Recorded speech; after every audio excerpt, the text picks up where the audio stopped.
Olá, tudo bem? Está começando mais uma edição do programa Agronegócio. Muito bom dia para você e muito obrigado pela sua presença no nosso programa. E no programa de hoje nós vamos falar temas altamente interessantes. Nós vamos falar sobre as instituições financeiras ouvidas pelo Banco Central na pesquisa Focus sobre a inflação. Vamos comentar também sobre a comercialização da safra de soja 2021. Vamos falar sobre a utilização de resíduos como fertilizantes, que tem papel relevante a ser cumprido no cenário agrícola brasileiro. E vamos comentar sobre a aposta em tecnologia de precisão, que é alternativa para a escassez de insumos. O programa Agronegócio já está no ar.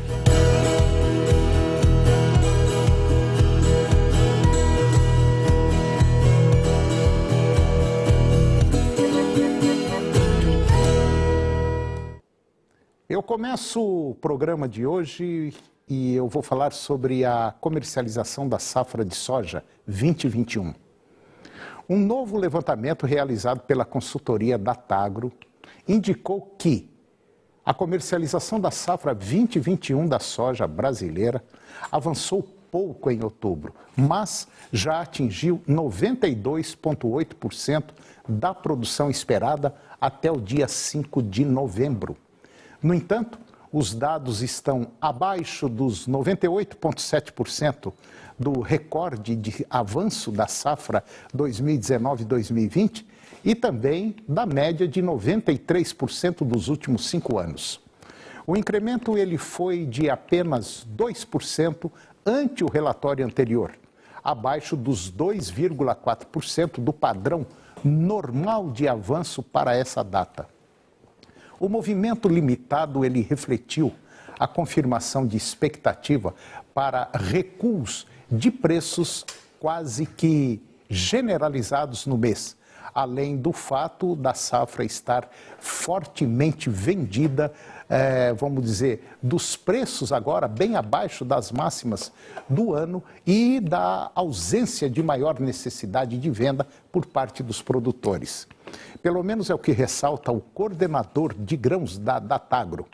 E de acordo com a Datagro, 28,2% da produção estimada da oleaginosa da safra 21-22 já está comprometida comercialmente. Esse fluxo está aquém dos 32% da média dos últimos 5 anos e bem abaixo dos 53% do recorde anterior, ocorrido em igual momento de 2020. E segundo projeção inicial da Datagro, que considera a área maior em 4%, condições climáticas razoavelmente regular e produtividade dentro da normalidade, a safra brasileira, agora desse próximo ano, tem potencial para atingir 142,7 milhões de toneladas. Sendo assim, teríamos 40 milhões de toneladas comercializadas antecipadamente e volume muito inferior aos 73 milhões de toneladas dessa mesma época no ano passado. Pelo menos é o que concluiu a consultoria.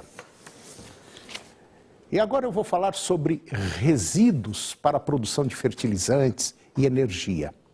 A utilização de resíduos como fertilizantes, sejam de origem agropecuária, urbana ou industrial, ela tem um papel relevante a ser cumprido no cenário agrícola brasileiro.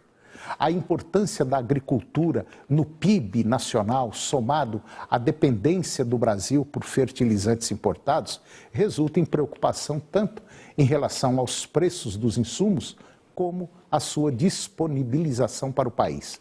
A viabilização de fontes alternativas, ela é uma estratégia com potencial de minimizar o problema. A Embrapa Agropecuária Oeste, ela já pesquisa há 46 anos a viabilidade de uso e manejo de diferentes resíduos, como cama de aviários, resíduos de frigoríficos, entre outros, para a geração de energia. Destaca-se importante publicação contendo a caracterização de resíduos orgânicos de atividades agropecuárias da região centro-oeste do país. Estima-se que resíduos gerados pela produção animal contenham aproximadamente 30% do total de nitrogênio, 20% do fósforo e 10% do potássio utilizados atualmente na agricultura nacional. E agora eu vou conversar com Guido Juliano Martins de Araújo.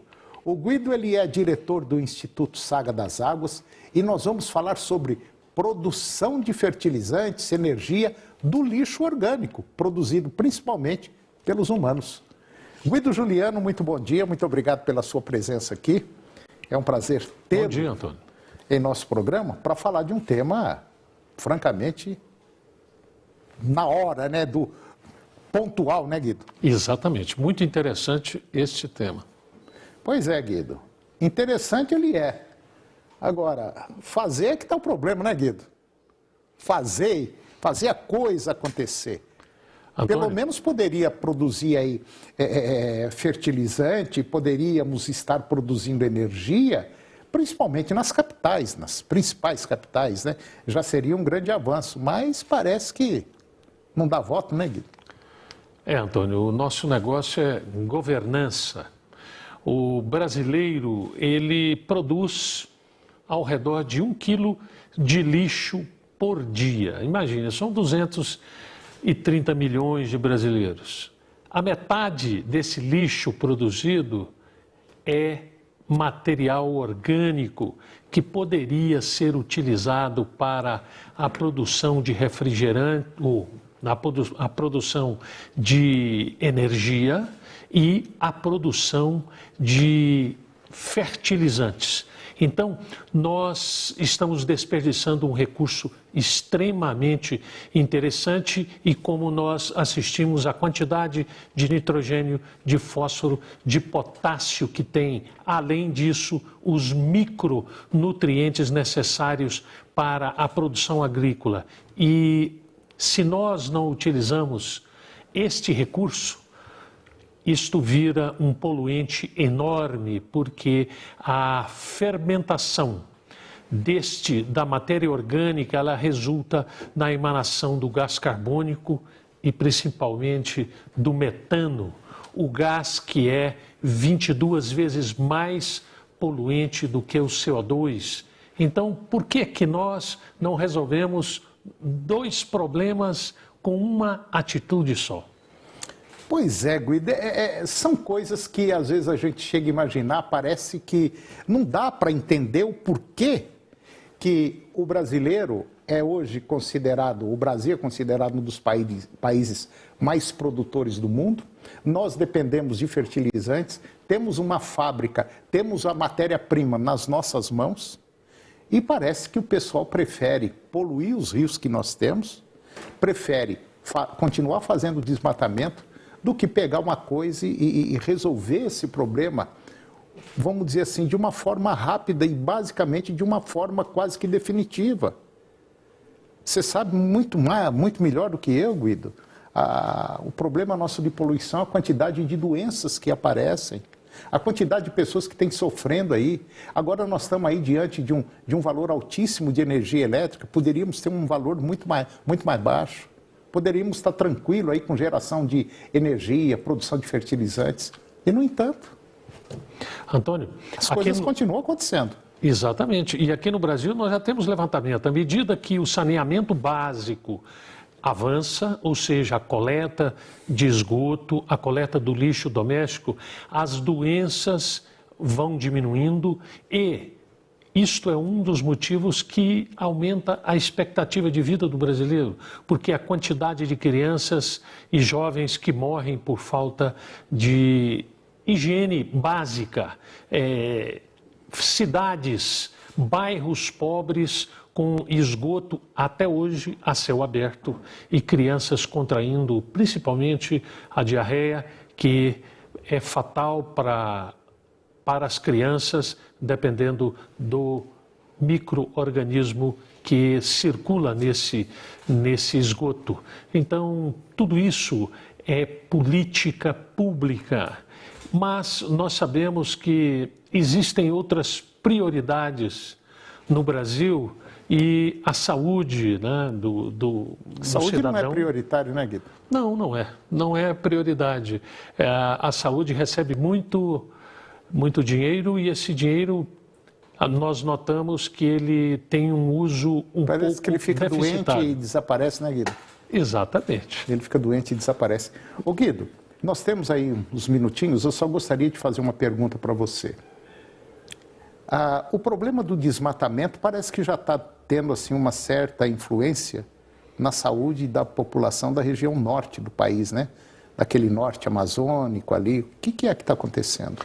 Antônio, nós sabemos que todos esses micro-organismos, principalmente vírus que afetam o ser humano, o vírus da AIDS, o vírus da Covid, eles vieram da natureza, eles estavam em animais, nas florestas, e que esses animais se aproximaram do ser humano porque houve uma queda desta cadeia e esses vírus atingem o ser humano. Agora, por exemplo, no norte de Goiás, nós temos a febre, no norte do Brasil, no Mato Grosso, nós temos a febre do maiaro, na região onde foi devastada da Amazônia e que já preocupa porque crianças são acometidas com esse vírus e é um vírus que pode até matar, né? Fatal.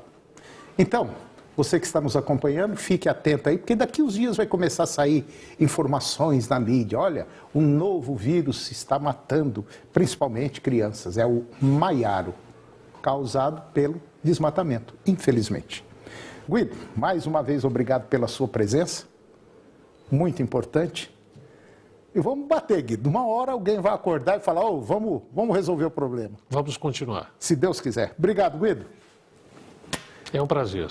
E depois, no intervalo, nós vamos falar sobre os contratos para o Plano Safra 21-22, que foi de julho a outubro.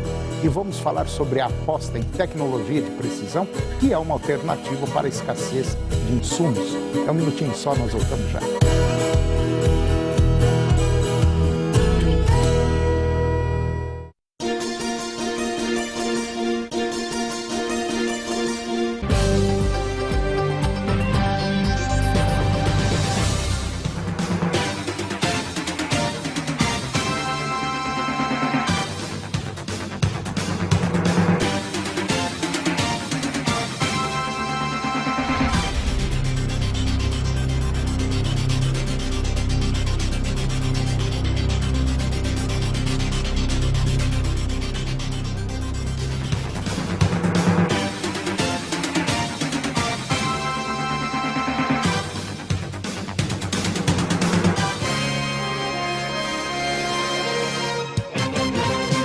A força econômica do Centro-Oeste, referência no agronegócio, uma das economias que mais crescem no Brasil. É nesse cenário que o Senar Goiás vem transformando a vida para quem quer produzir e inovar. E conhecimento na prática é no Senar Goiás. E onde o Senar estiver, pode olhar em volta que você vai ver sonhos se transformando em realidade. Do campo à cidade, vem com o Senar Goiás. Quer aprender? Vem para o Senar Goiás, a maior escola da terra.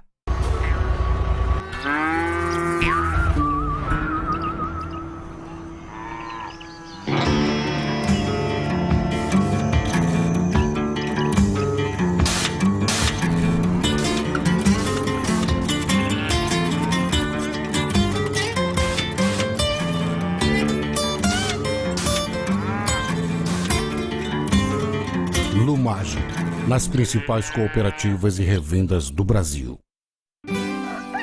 Na madrugada, com o leite já tirado, o trator já tá ligado. Quem é do campo não espera por milagre. Começa cedo numa máquina da Camagre, trabalhando a terra ou tratando o gado. Produz melhor com a Camagre ao seu lado. Camagre, as melhores marcas sempre ao seu lado. Doar nos faz pessoas melhores. A Vila São Cotolengo gasta por ano mais de R$1 milhão na alimentação via sonda dos nossos pacientes. A Vila precisa de você. Doe aconchego. Basta apontar o seu celular para o QR Code no canto da sua tela e ao doar R$20, você ganha um número da sorte para concorrer a um carro 0 km. Saiba mais em cotolengo.org.br ou ligue 62 3506 9000 e doe aconchego. De segunda a sexta, 9h30 da manhã. Vem pra cá! Hoje vamos falar sobre a segurança e a transparência das eleições. A urna eletrônica não é conectada à internet. Nunca foi comprovada nenhuma fraude. O voto é auditável. Faça sua apuração pelo boletim de urna. Várias instituições participam de testes públicos e comprovam a segurança do voto. Urna eletrônica é segura, é fácil de checar, é do Brasil. Justiça Eleitoral, a justiça da democracia. Essa duplinha adora uma intriga. Isso é trabalho pro Pascoal, não pra gente. Isso é uma aula, gente, como vocês reclamam. Não gosta do nosso papo, então cai fora. E quanto mais provocar, a confusão só aumenta. Ali naquele canto só nasce praga. Eu posso plantar um pé de orelha na sua cabeça, sabia? Vem, parceiro de histérico, vem! O que você quer, tampinha? Não mexe com a minha amiga! Hoje, 8h30 da noite em ponto. Carinha de anjo. Agronegócio. Oferecimento Lumage. Nas principais cooperativas e revendas do Brasil. Senar Goiás. A maior escola da terra.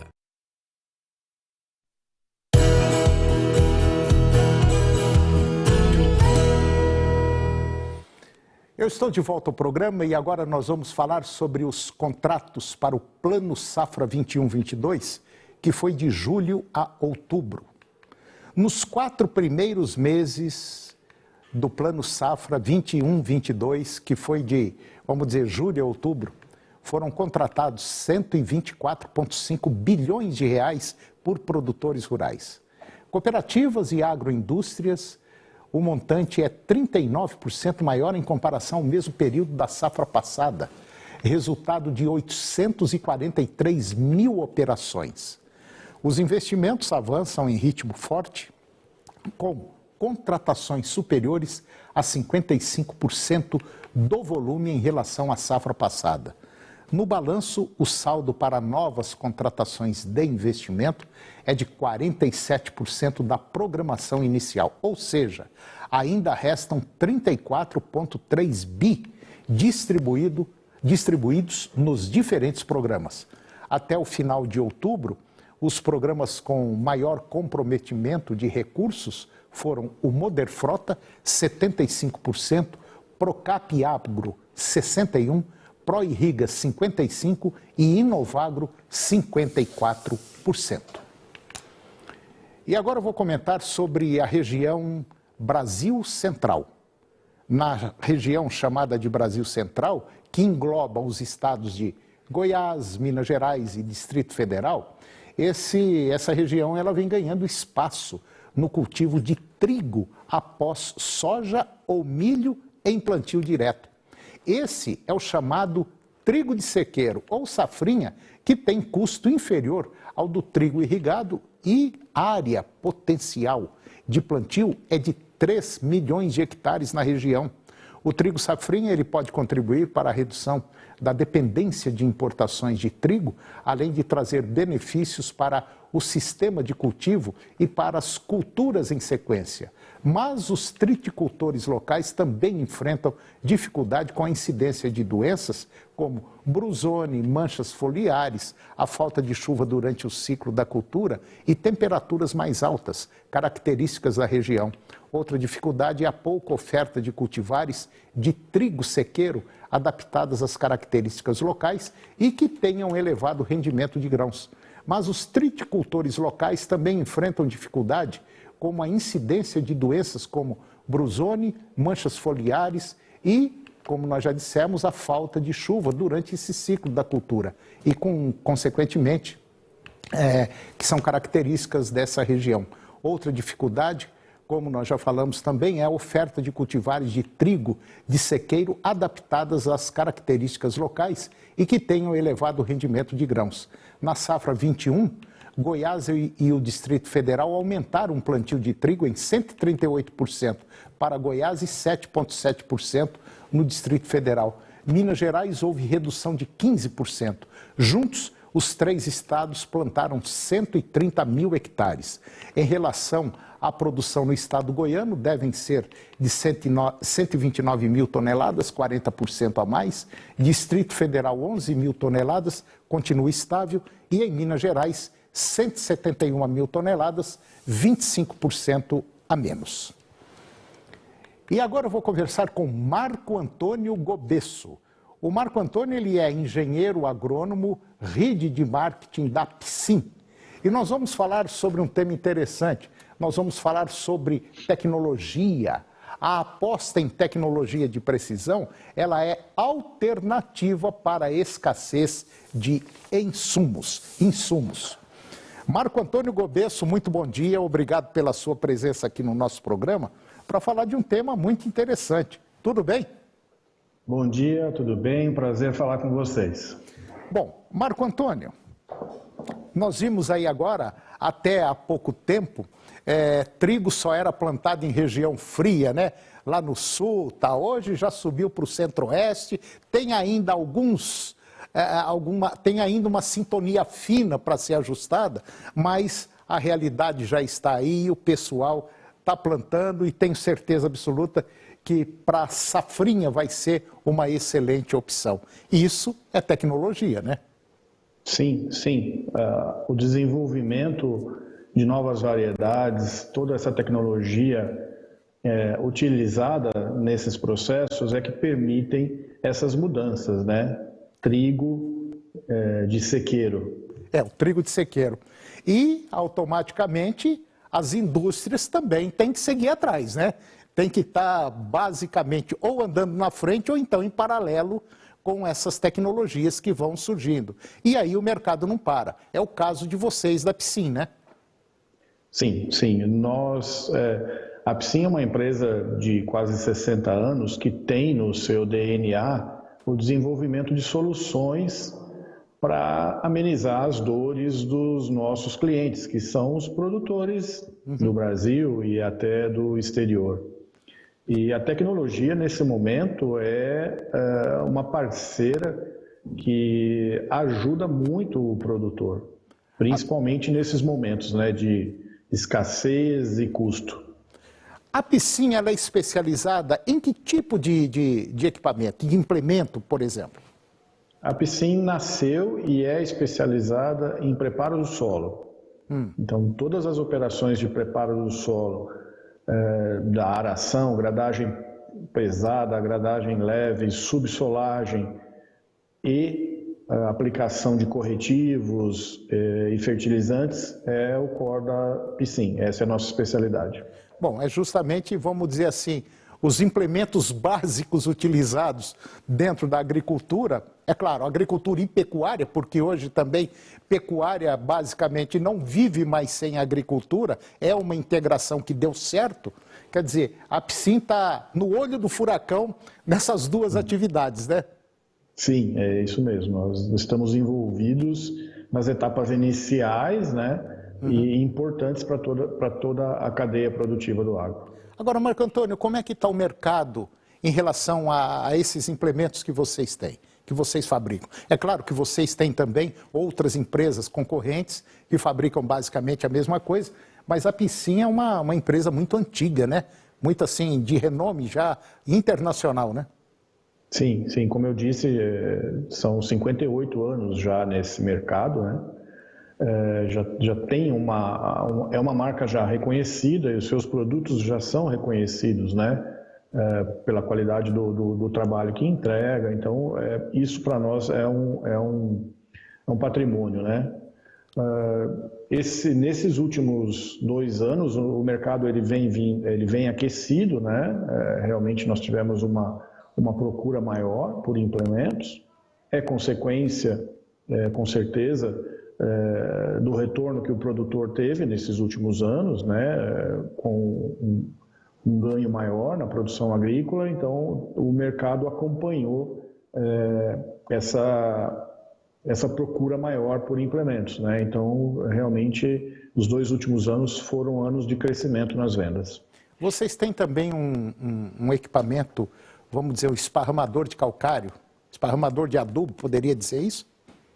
É um distribuidor de... Distribuidor. Isso, um distribuidor pode ser de calcário. Na verdade, é um distribuidor de corretivos, de adubos, tanto os químicos como orgânicos. Tá. E parece que é um produto de ponta que vocês têm, né?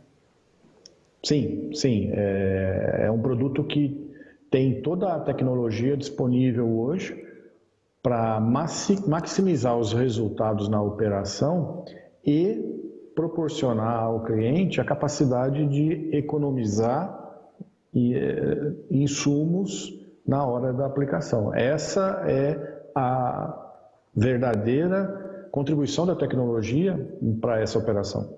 Tá, e como é que funciona assim, por alto? Me dá uma visão geral, como é que esse equipamento funciona? Bom, o resumo de tudo vem da agricultura de precisão. Sim. A agricultura de precisão, ela atende uma necessidade da produção agrícola, que é aplicar o que você precisa no momento certo e no lugar correto. Então, imagine um produtor... dificilmente as nossas áreas são padronizadas, então nós não vamos ter áreas perfeitamente, geometricamente desenhadas, né, salvo exceções. Então, quando você vai fazer uma aplicação de produto, se você está aplicando em uma área e essa área vai diminuindo, aquele produto que eu estou aplicando na lateral, se eu não tiver um controle de seção e uma agricultura de precisão, eu estou jogando produto fora. Eu estou jogando produto onde eu não tenho cultura, onde a planta não vai alcançar. Esse é um ponto. E o outro ponto é a capacidade realmente de dosar a aplicação. Os distribuidores mecânicos sem tecnologia, mais antigos, eles aplicam produtos em uma média de dosagem, porque é difícil você conciliar os itens relacionados à densidade do material que você vai aplicar, a umidade do material que você vai aplicar, velocidade do trator que ele está trabalhando. Fica difícil você conciliar, é impossível você conciliar tudo isso em uma máquina que não tem tecnologia.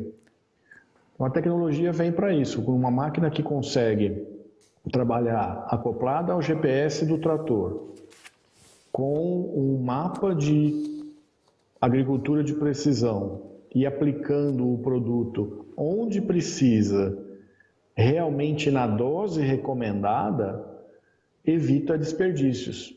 Então, o que nós ouvimos dos nossos produtores antes da tecnologia é que era comum você ter que investir um pouco a mais em corretivos ou fertilizantes para compensar essa dosagem média aplicada no campo, porque na média você sempre joga um pouco a mais, você nunca quer perder.